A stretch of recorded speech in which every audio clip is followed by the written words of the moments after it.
Imagine for a moment the daily landscape of our minds, how each thought, each perception, quietly moves us. We rarely pause to think about how these biases shape our beliefs, our relationships, and our paths. It's easy to think of cognitive biases as quirky flaws in human reasoning, and in many ways, they are. But beyond just quirks, they reveal the deeply layered nature of how we see the world. Each one carries a subtle lesson about the hidden desires, fears, and motivations that drive us. They're the whispers of our minds, nudging us toward comfort, avoiding the discomfort of uncertainty, and ultimately crafting a reality that feels certain and true. But how much of that reality is really true? Consider, for example, how we build the narratives of our lives. We love to feel consistent.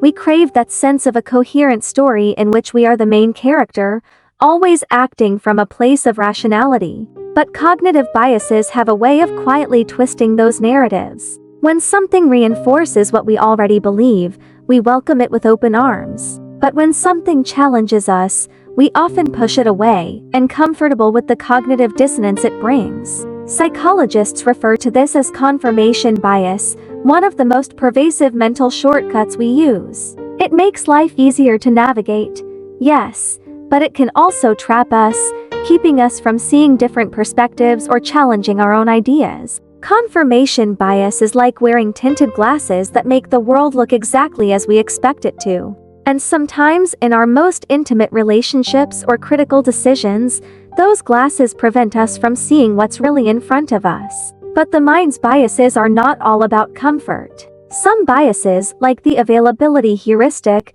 are responses to vivid experiences and intense emotions. Have you ever noticed how a single story on the news can alter how you perceive the world? If you hear about a plane crash, suddenly flying feels unsafe, even though rationally, it's one of the safest ways to travel. That's the availability heuristic at play. Our brains give weight to what is most readily available in our memories, especially if it was emotionally intense. It's a survival mechanism. Our ancestors learned quickly to avoid anything associated with danger.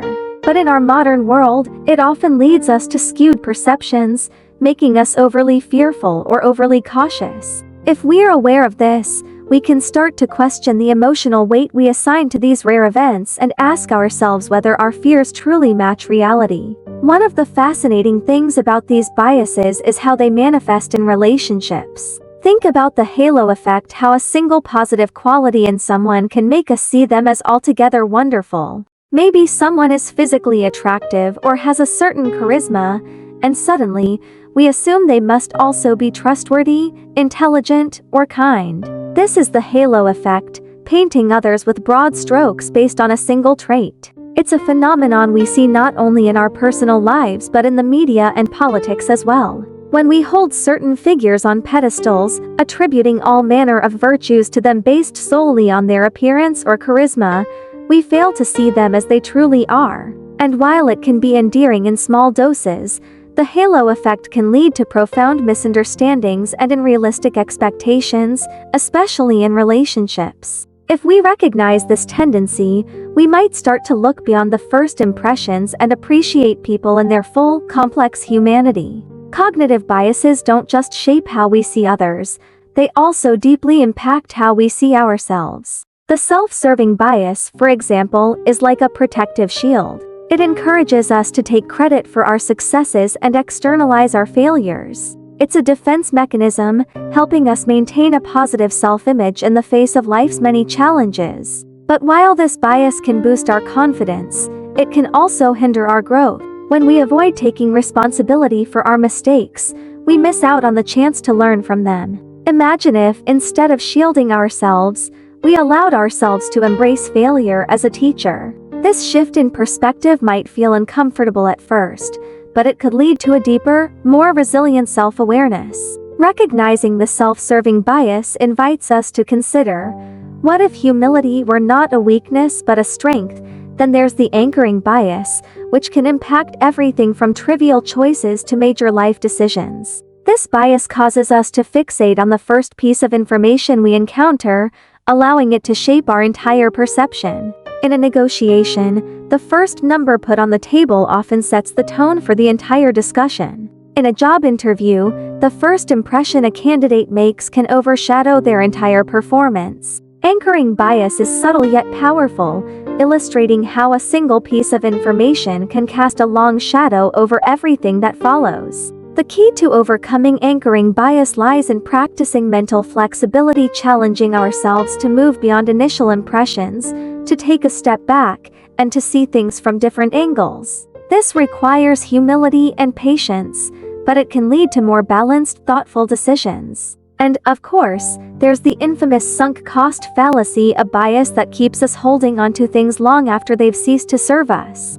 This fallacy plays on our desire to avoid waste, convincing us that if we've invested time, money, or energy into something, we should stick with it, even when it no longer benefits us. Think about staying in a job that drains you, or a relationship that no longer brings you joy, simply because you've invested years into it. The sunk cost fallacy is like a trap, one that keeps us tethered to the past rather than open to new possibilities. But what if we could see letting go not as a loss, but as a courageous step toward growth? Recognizing the sunk cost fallacy is an invitation to reflect on what truly matters to us in the present, rather than what we once believed or hoped for. In each of these biases lies a valuable insight about our nature. Cognitive biases reveal our mind's tendency to take shortcuts, to seek comfort, and to protect our sense of self. But they also offer us a path toward greater awareness. Imagine if, instead of being controlled by these mental habits, we could learn to recognize them and make choices that are truly aligned with our values and aspirations. This doesn't mean erasing our biases after all, they're part of what makes us human. Rather, it means approaching them with curiosity and mindfulness, asking ourselves how we can be more intentional, more open, and ultimately, more connected to the truth. Thank you for exploring these fascinating aspects of the mind with me. Cognitive biases can feel like abstract concepts, but when we see how they show up in our lives, they become deeply personal. As you go about your day, I invite you to look for these biases in action. Notice when confirmation bias nudges you to agree with what you already believe, or when the availability heuristic makes a rare event seem more common than it is. Observe the halo effect in your relationships, the self-serving bias in moments of success or failure, and the anchoring bias when making decisions. And perhaps most importantly, consider the times when the sunk cost fallacy keeps you holding on to something you've outgrown. If you found these ideas intriguing, or if you've noticed any of these biases shaping your own life, I'd love to hear your thoughts in the comments. Have any of these biases impacted your choices or relationships? Let's continue this conversation, sharing our experiences and learning from one another. And if you enjoyed this exploration into the mind's inner workings, don't forget to like, subscribe, and hit the notification bell. It's through your engagement that we're able to reach more people who, like you, are curious about understanding themselves and the world. Here's to embracing the wonder and complexity of the human mind, to questioning our own perceptions, and to choosing paths that bring us closer to our most authentic selves. Thank you for watching, and until next time, keep reflecting, stay curious, and remember your mind is an extraordinary place, full of potential and depth, just waiting to be discovered.